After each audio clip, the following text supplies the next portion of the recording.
বিদায়ের সময় সিমরান তার বাবাকে জড়িয়ে ধরে খুব কাঁদে। বাবা, আমার তোমার কথা খুব মনে পড়বে, তোমাকে ছাড়া আমি কিভাবে থাকবো, কিভাবে? মা, যখনই তোর ইচ্ছা হয় তুই তখনই এ বাড়ি চলে আসিস, এটা তো তোরই বাড়ি। যা, এবার মায়ের সাথে দেখা করে নে। মা, তোমার ভালোবাসার জন্য অনেক ধন্যবাদ। হয়েছে হয়েছে, আরো তো নাটক করার দরকার নেই, যা এখান থেকে। এই বলে রমলা সিমরানকে ধাক্কা দিলে রাহুল সিমরানকে ধরে ফেলে। কি হলো, তুমি পড়ে গেলে কি করে? লেহেঙ্গাটা পায়ে বেঁধে গেছিল তাই। আর সিমরান মনে মনে ভাবে, মা আমাকে ধাক্কা দিয়েছে, এটা কেউ দেখেনি, খুব ভালো হয়েছে। আমি সারা জীবন মায়ের ভালোবাসা চেয়ে গেলাম, কিন্তু পেলামই না। এরপর সিমরান শ্বশুরবাড়ি এসে দেখে যে তার শাশুড়ি তাকে স্বাগত জানানোর জন্য গোলাপ ফুল সাজিয়ে রেখেছে। সেই সঙ্গে তাকে সুন্দর করে বরণ করে উপহার হিসাবে একটা হার দেয়। এই নাও আমার মিষ্টি বৌমা, এটা তোমার উপহার। এখন থেকে এই বাড়িটা তোমার, আর আমরা সবাইও তোমার। কোনো রকম কোনো প্রয়োজন হলে আমাকে জানিও। আচ্ছা, এখন তোমরা ক্লান্ত হয়ে গেছো, গিয়ে বিশ্রাম করো, বাকি রীতি পরে করে নেব। ধন্যবাদ মা। এরপর সিমরান রাহুলের সঙ্গে ঘরে গিয়ে বিশ্রাম করে। আর পরের দিন বেলা 1টায় তার ঘুম ভাঙলে, হায় ভগবান, খুব লেট হয়ে গেল, প্রথম দিন রান্না করার নিয়ম বাকি আছে, মা তো খুব রাগ করবেন। এই বলে সিমরান যখন তাড়াতাড়ি বাথরুমে যাচ্ছিল, তখনই বাথরুম থেকে রাহুল বার হচ্ছিল। আর দুজনের ধাক্কা লেগে গেলে সিমরান যখন পড়ে যাচ্ছিল, রাহুল তাকে সামলিয়ে নেয়। আর তখনই সিমরানের শাশুড়িমা ঘরে এসে বলে, আরে বাচ্চারা, এসব কি করছো? দরজাটা তো বন্ধ করে নাও অন্তত। আরে না মা, এমন কিছু হয়নি, আমাদের শুধু ধাক্কা লেগে গেছিল। ঠিক আছে বাবা, এই সময়ে ওরকম হয়। চল, এবার তোরা রেডি হয়ে নিচে চল, টেবিলে খাবার রাখা আছে যে, আয় তাড়াতাড়ি আয়। মা, আমাকে ক্ষমা করবেন, আমার ঘুম ভাঙেনি। ঠিক আছে বৌমা, আমি বুঝি, বিয়ের পর ক্লান্ত আছো এখন। শাশুড়ির এই কথা শুনে সিমরান ভাবল, শাশুড়ি মা তো আমাকে একটুও বকল না, কিন্তু বাড়িতে একদিন আমি দেরি করে উঠেছিলাম বলে মা আমার কি অবস্থাটাই না করেছিল। হে ভগবান, সকাল 9টা বেজে গেছে, মহারানী এখনো ঘুমিয়ে আছে। ঘরের কাজটাজ কখন হবে? তোর বাবার টিফিন আর ঘর পরিষ্কার কখন হবে? তাড়াতাড়ি ওঠ। মা, আমার শরীরটা ভালো না, গায়ে জ্বর। তুই এভাবে শুনবি না, দাঁড়া দাঁড়া। রমিলা, থামো এবার, মেয়েটার সঙ্গে আর কত অত্যাচার করবে তুমি? থামো এবার, থামো। জানি ওকে পেটে ধরনি, তাও তো একটু মিছে মমতাই দেখাতে পারো। আপনি চুপ করে থাকবেন, আমি যেটা করছি ওর ভালোর জন্যই করছি। কাল ওকে শ্বশুরবাড়ি যেতে হবে, আর সেখানে গিয়ে ও কি নিজের শরীর খারাপের গল্প শোনাবে? তাই আমি ওকে তৈরি করছি। ঠিক আছে, বেচারিটার সাথে একটু ভালোভাবে ব্যবহার করো, যতই হোক আমাদের একমাত্র সন্তান। তখনই রাহুল সিমরানকে বলল, কি হলো সিমরান, কোথায় হারিয়ে গেছো? তাড়াতাড়ি রেডি হও। হ্যাঁ হ্যাঁ। আর একটু বাদে সিমরান রেডি হয়ে নিচে এলে তার শাশুড়িমা তার নজর কাটায়। আমার মিষ্টি বৌমার উপর যেন কেউ নজর না দেয়। এসো বৌমা, খেয়ে নাও। এরপর সবাই একসঙ্গে খাবার খাওয়ার পরে সিমরান একটা প্লেট ওঠাতে গেলে সেটা তার হাত থেকে পড়ে যায়। আর মা, আমাকে ক্ষমা করে দিন। কোনো ব্যাপার না মা। আরে বৌমা, তুমি এত ভয় পাচ্ছ কেন? বাসনই তো ভেঙেছে, নতুন চলে আসবে, এর জন্য ভয় পেতে নেই, পাগলি। না না মা, আমাকে ক্ষমা করে দিন, আমি খুব জ্বালাতন করি। মা, আমার গায়ে আগুন দেবেন না মা, আমি আর করব না মা। মুখপুরি, তুই আমার নতুন কাপটা ভেঙে দিলি, দাঁড়া দেখ এখন তুই কি করি আমি। এই বলে রমলা উনুন থেকে জ্বলন্ত কাঠ বের করে সিমরানের হাতে ছ্যাঁকা দিলে সিমরান কেঁদে বলে, আমাকে জ্বালিও না মা, আমাকে জ্বালিও না। এই শুনে রাহুল তাড়াতাড়ি সিমরানকে জড়িয়ে ধরে। কি হয়েছে, কে জ্বালাচ্ছে তোমাকে? বৌমা, কি হয়েছে বলো আমায়। মা, একবার আমি একজনের কাপ ভেঙে ফেলেছিলাম, তাই সে আমাকে ছ্যাঁকা দিয়েছিল, কিন্তু আমি তোমাকে এমন কোনো শাস্তি দেব না, তুমি ভয় পেও না মা। আসো, আমার কাছে আসো, মা আছে তোর সাথে, ভয় পায় না পাগলি। এভাবেই সময় কাটে। কমলা তার বৌমাকে খুবই ভালোবাসত। সিমরানের কোনো ভুলে সে তাকে বকত না, বরং ভালোবেসে বোঝাতো। কমলা তার বৌমার জন্য কখনো বাজার থেকে খাবার আনত, আর কখনো তার জন্য নতুন নতুন শাড়ি। শাশুড়ি মায়ের এমন ভালোবাসা দেখে সিমরান খুশিতে কেঁদে ফেলত। এমনই একদিন কমলা সিমরানের পছন্দের গাজরের হালুয়া তৈরি করে তাকে নিজের হাতে খাওয়ায়। আর আনন্দে সিমরানের চোখে জল চলে এলে কমলা সিমরানকে বলে, বৌমা, অনেক হয়েছে। আমি যখনই তোমাকে একটু বেশি ভালোবাসি তখনই তোমার চোখ দিয়ে জল পড়ে। কিসের এত কষ্ট তোমার? এই শাশুড়ির মতো মাকে বলতে পারবে না? মা, তুমি তো খুব ভালো, আমাকে খুব ভালোবাসো, কিন্তু মা। তখনই বাড়িতে দুধওয়ালা আসে আর সেই সুন্দরী সিমরানকে দেখে সিমরানের হাতটা চেপে ধরলে, ছাড়ো ছাড়ো, আমাকে ছাড়ো। মালাইয়ের মতো মসৃণ তো আপনি। তখনই সেখানে বিমলাকে আসতে দেখে দুধওয়ালা বলে, মাসিমা দেখুন না, আপনার বৌমা আমার হাত ধরিছে। এই শুনে বিমলা তাকে জোরে একটা থাপ্পড় মারে। বেহায়া অভদ্র একটা ছেলে, আমার বৌমার হাত ধরেছিস, জ্বালাতন করছিস, এই নে। কমলা দুধওয়ালাকে মেরে সেখান থেকে তাড়িয়ে দেয়। আর সিমরানের উপর তার শাশুড়ি মায়ের এমন ভরসা দেখে সিমরান শাশুড়ি মাকে জড়িয়ে ধরে। মা, তুমি আমার উপর ভরসা করলে, তুমি খুব ভালো। মা থাকলে কি বৌমা? মা, তুমি জিজ্ঞাসা করছিলে না বেশি ভালোবাসা পেলে কেন আমি কেঁদে ফেলি? কারণ আমি ছোট থেকে এই ভালোবাসারই অপেক্ষায় ছিলাম মা, যা আমি কখনো পাইনি আগে। যখন আমি 6 মাসের ছিলাম আমার মা মারা গিয়েছিল। বাবা নতুন মা এনেছিল যাতে আমি ভালোবাসা পাই, কিন্তু মা কখনো আমাকে ভালোবাসেনি। আর সেই মায়ের ভালোবাসা আমি তোমার থেকে পেয়েছি। আজ যেমন তুমি আমাকে বিশ্বাস করে দুধওয়ালাকে তাড়িয়ে দিলে, এরকম ঘটনাই একদিন আমাদের ওখানে দুধওয়ালা করেছিল আমার সঙ্গে, কিন্তু মা আমাকেই ভুল ভেবেছিল। বুঝেছি মা, তুমি কেঁদো না। আজকে থেকে আমি তোমার মা। আর রমলা দিদি তোমাকে মায়ের ভালোবাসা না দিলেও যশোদা মায়ের মতো মানুষ তো করেছে, তাই তো আমি এমন মিষ্টি একটা মেয়ে পেলাম। আর তখনই দরজার সামনে মনোহর আর রমলা এসে সিমরানদের এইসব কথা শুনে কেঁদে ফেলে।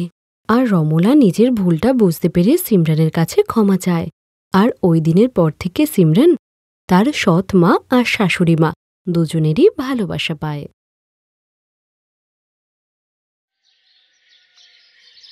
বৌদি, আমাদের কলেজের তরফ থেকে গোয়াতে একটা ট্রিপ অর্গানাইজ করেছে, আর তার জন্য 5,000 টাকা লাগবে। আমার সব বন্ধুরা যাচ্ছে, আমিও যেতে চাই। প্লিজ আমায় যেতে দাও না বৌদি। হে ভগবান, 5,000 টাকা! এই টাকায় তো আমার মাসের রেশন হয়ে যাবে। কোথাও যেতে হবে না, চুপচাপ ঘরে থাকো আর আমায় কাজে সাহায্য করো। এই নাও, তাড়াতাড়ি কাপড়গুলো ইস্ত্রি করে দাও, গোয়া যাবে। কিন্তু বৌদি, আমার যে কলেজে যেতে দেরি হয়ে যাবে, আমি সন্ধেবেলা এসে করে দিই। আরে লেখাপড়া করে কোথাকার কালেক্টর হবে শুনি? বিয়ের পর তো রান্নাঘরে জীবন কাটাতে হবে। তাই যাও, তাড়াতাড়ি কাপড়গুলো ইস্ত্রি করে দাও। এরপর বেচারি শিবানী ওই দিন আর কলেজে না গিয়ে বাড়িতে থেকেই কাপড়গুলো ইস্ত্রি করতে লাগলো। শিবানী যখন 8 বছরের ছিল তখনই তার মা বাবা মারা গিয়েছিলেন, তাই ও দাদা বৌদির সঙ্গেই থাকত। কিন্তু ওর দাদা বৌদি ওর সঙ্গে খুব খারাপ ব্যবহার করত। পরের দিন সকালে শিবানী যখন কলেজে গেল তখন ওর বেস্ট ফ্রেন্ড আকাশ বলল, আরে শিবানী, কালকে কেন কলেজে এলে না? তুমি জানো আমি কালকে কতক্ষণ পর্যন্ত তোমার জন্য ওয়েট করছিলাম? না না, এমনি আকাশ, অ্যাকচুয়ালি ঘরে অনেক কাজ ছিল। অনেক কাজ ছিল নাকি তোমার বৌদি চায়নি তুমি কলেজে আসো? হ্যাঁ আকাশ, আসলে আমার বৌদি আমাকে আসতে দিচ্ছিল না, কারণ বৌদি চান না যে আমি কলেজে পড়ি। তাই আমি বাড়িতে পড়লেও বৌদি কোনো না কোনো বাহানায় আমাকে কাজেই লাগিয়ে দেন। তবে তুমি ওনার নালিশ তোমার ভাইকে কেন করো না? দাদাকে বলে কোনো লাভ নেই, উনিও বৌদির মতনই সারাদিন আমার সঙ্গে ঝগড়া করেন। বিয়ের আগে দাদা আমাকে অনেক ভালোবাসতেন, কিন্তু যখন থেকে বৌদি ওনার জীবনে এসেছেন তখন থেকে উনি পুরো বদলে গেছেন। শিবানীর উদাস চেহারা দেখে আকাশ খুব দুঃখ পেল, কারণ সে শিবানীকে মনে মনে খুব পছন্দ করত। কিন্তু শিবানী এসব ব্যাপারে কিছুই জানত না। তখনই কলেজের ঘন্টা বাজলো আর আকাশ শিবানীকে হাসতে হাসতে বলল, আরে তাড়াতাড়ি চলো, ত্রিপাঠী স্যারের ক্লাস শুরু হলো বলে। তুমি জানো তো লেট হলে উনি ক্লাসে ঢুকতে দেয় না। এরপর শিবানী আর আকাশ জোরে জোরে হাসতে লাগলো আর তারপর লেকচার অ্যাটেন্ড করতে ক্লাসে চলে গেল। এইভাবেই কিছুদিন কেটে গেল। এরপর একদিন আকাশ তার গাড়িতে করে শিবানীকে তার বাড়িতে পৌঁছে দিতে গেল, কিন্তু ওরা গাড়ি থেকে নামার সময় নয়না ওদের দেখে ফেললো। আর শিবানী ঘরে ঢুকতেই ওকে বলল, এটা কোনো সময় হলো বাড়ি আসার? লজ্জা শরম কি শেষ হয়ে গেছে তোমার? বৌদি, তুমি এত চেঁচাচ্ছ কেন? আমার তো জাস্ট 1 ঘন্টাই লেট হয়েছে, কিন্তু তুমি এমন করছো যেন আমি 2 দিন বাদে ফিরলাম। কে? আমার সাথে তর্ক?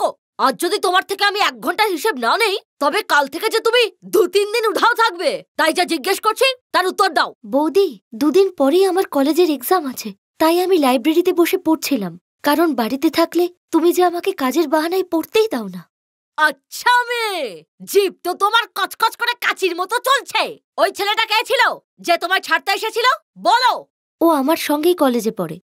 আজকে পড়তে পড়তে লেট হয়ে গিয়েছিল, তাই ও আমাকে বাড়িতে ড্রপ করতে এসেছিল। ভালোই পাখা গজিয়েছে তোমার। আজ একজনের সাথে রাতে বাড়ি ফিরেছো, কালকে আবার একজনকে বিয়ে করে বাড়ি ফিরবে। তবে আমাদের সম্মানের কি হবে? আসতে দাও তোমার ভাইকে, আজকে সব বলবো। শিবানী নয়নাকে অনেকবার বোঝানোর চেষ্টা করল যে যেমনটাও ভাবছে তেমনটা কিছুই নয়, কিন্তু নয়না ওর কোনো কথাই শুনল না। আর মৃদুল বাড়ি ফিরতেই নয়না ওর কাছে শিবানীর বিরুদ্ধে নালিশ করতে লাগলো। তাই পরের দিন সকালে যখন শিবানী কলেজে যাওয়ার জন্য তৈরি হয়ে বাড়ি থেকে বেরোচ্ছিল, ঠিক তখনই মৃদুল ওকে বাধা দিয়ে বলল, শিবানী, আজ থেকে তুই কলেজ যাবি না। কিন্তু কেন দাদা? আজ যে আমার এক্সাম। আরে অনেক পড়াশোনা করেছিস, এখন ঘরে থেকে ঘরের কাজে মন দে। আর আমাদের মুখে চুনকালি মাখানোর আগেই আমরা তোর বিয়ে দিয়ে দেব। কি? বিয়ে? এত তাড়াতাড়ি? না না, নিজের পড়াশোনা শেষ করে আমি কখনোই বিয়ে করব না। শিবানী, তুই জানিস তো আমি একবার যেটা বলে দিই সেটাই হয়। কালকে তোকে দেখতে পাত্রপক্ষ আসছে, তৈরি থাকবি, খুব তাড়াতাড়ি তোর বিয়ে দিয়ে দেবো। শিবানী মৃদুলকে অনেক বোঝানোর চেষ্টা করল, কিন্তু মৃদুল ওর কোনো কথাই শুনল না। অন্যদিকে কলেজে বসে আকাশ শিবানীর জন্য অপেক্ষা করতে লাগলো, কিন্তু শিবানী পরীক্ষা দিতে না আসায় আকাশও পরীক্ষা না দিয়েই এক্সাম হল থেকে বেরিয়ে গেল।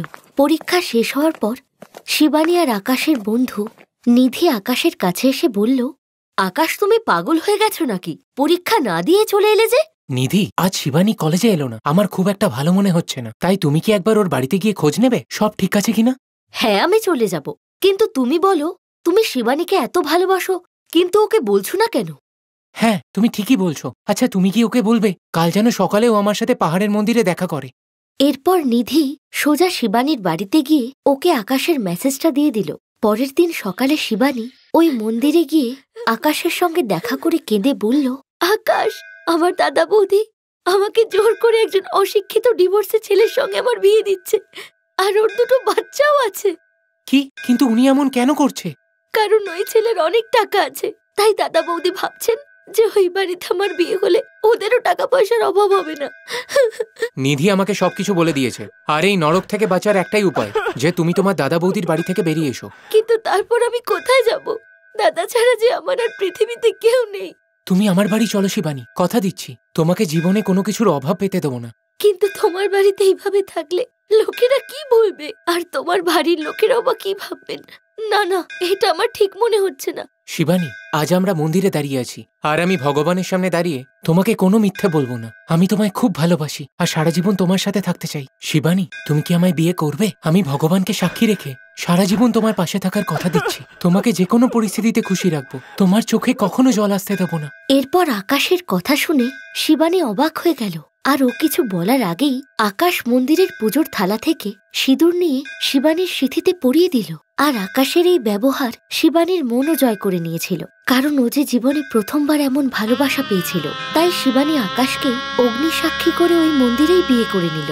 বিয়ে করে শিবানী আকাশকে সঙ্গে করে প্রথমেই ওর বাড়িতে গেল। ওদের দেখতেই নয়না নিজের বুক চাপড়াতে লাগলো। হে ভগবান, কি করে ফিরেছে এই মেয়েটা! এখন আমরা কোন মুখ নিয়ে সমাজে বেরোবো? যেটা আমি ভয় পাচ্ছিলাম সেটাই হলো, এই মেয়ে আমাদের মুখে চুনকালি মাখিয়ে দিল। আচ্ছা, আর যখন তোমরা ওই অশিক্ষিত ডিভোর্সি দুই বাচ্চার বাপের সঙ্গে আমার বিয়ে দিতে যাচ্ছিলে, তখন সব ঠিক ছিল, আর আমি আমার পছন্দের ছেলেকে বিয়ে করতেই মুখে চুনকালি? শিবানী, এটা তুই ঠিক করিসনি। এক্ষুনি বেরিয়ে যা আমার বাড়ি থেকে, আর কোনোদিনও তোর এই অপয়া মুখটা আমাকে দেখাবি না। আজ থেকে তুই আমাদের কাছে মৃত। আমি তো তোমার কাছে ওই দিনই মারা গিয়েছিলাম, যেদিন বৌদি বিয়ে করে এই বাড়িতে এসেছিল। শুধু তোমার বলতেই কয়েকটা বছর লেগে গেল। এরপর আকাশ যখন শিবানীকে গাড়ি করে তার বাড়িতে নিয়ে যাচ্ছিল, তখন শিবানী ওকে জিজ্ঞাসা করলো, আকাশ, তোমার ভয় করছে না? আমার তো খুব ভয় করছে। জানি না তোমার বাবা মা কি বলবেন, জানি না ওরা আমাদের এই সম্পর্কটা মানবেন কিনা। তুমি ঘাবড়িও না শিবানী, ভগবান যদি চায় তাহলে সব ঠিক হয়ে যাবে। বাড়ি পৌঁছেই আকাশ গাড়ি থেকে নেমে শিবানীর দিকের দরজাটা খুলে ওকে গাড়ি থেকে নামতে বলল। এরপর শিবানী ভয়ে ভয়ে বাড়ির দরজা খুলে ঘরে ঢুকতেই ওদের ওপর হঠাৎ করেই পুষ্পবৃষ্টি হতে লাগলো। আর শিবানীর শাশুড়ি মা হাতে বরণডালা নিয়ে দাঁড়িয়েছিলেন। শিবানী এইসব দেখে অবাক হয়ে গেল। আকাশের মা বাবা খুব স্নেহ ভরেই শিবানীকে ঘরে বরণ করে নিলেন, আর উপহার হিসেবে ওকে অনেক সোনার গয়নাও দিলেন। এরপর মা বাবার পা ছুঁয়ে আশীর্বাদ নেওয়ার পর শিবানী আকাশকে বলল, আকাশ, এবার তো বলো এইসব কি হচ্ছে? তোমার বাবা মা রাগ করার বদলে আমাদের বরণ করে নিচ্ছেন। আমি তো কিছুই বুঝতে পারছি না। বলছি বাবা, সব বলছি। আসলে আমি আমার মা বাবাকে তোমার ব্যাপারে আগে থেকেই সব বলে রেখেছিলাম, আর ওনারাই আমায় বলেছে যে তোমাকে যেন আমি আজই বিয়ে করি, আর তোমাকে ওনাদের পুত্রবধূ করে যেন আজই নিয়ে আসি। আর এই সব কিছুর আইডিয়া মা বাবারই ছিল। ও আচ্ছা, তাই মন্দিরে আমি জবাব দেওয়ার আগেই তুমি আমার সিঁথিতে সিঁদুর পরিয়ে দিলে, যাতে আমি তোমায় বারণ না করতে পারি। হ্যাঁ, তাই আমার মা বাবা সকাল থেকে এইসব প্রস্তুতি করছে। ওরাই ঘরটাকে সাজিয়েছে, গিফটও এনেছে, আর ফুলের আইডিয়াটাও ওনাদেরই ছিল। সত্যি আকাশ, তোমার বাবা মা খুব ভালো মানুষ। তোমার নয়, আমাদের। আজ থেকে যে ওরা আমাদের মা বাবা। হ্যাঁ, আমাদের মা বাবা খুব ভালো। এরপর ওরা দুজন গ্র্যাজুয়েশন পাশ করলো, আর তারপর দুজনেই এমএনসি কোম্পানিতে চাকরি পেয়ে গেল। Best buddies. হ্যালো ফ্রেন্ডস, এই ভিডিওটা দেখার জন্য ধন্যবাদ। যদি এই ভিডিওটা তোমাদের ভালো লেগে থাকে তাহলে প্লিজ লাইক, সাবস্ক্রাইব আর কমেন্ট অবশ্যই করবে এই ভিডিওতে। আর হ্যাঁ, শেয়ার করতে ভুলো না কিন্তু। আরো অনেক মজাদার ভিডিও দেখার জন্য নিচে দেওয়া এই বেল আইকনটাকে প্রেস করো। দেখতে থাকো বেস্ট বাডিজ।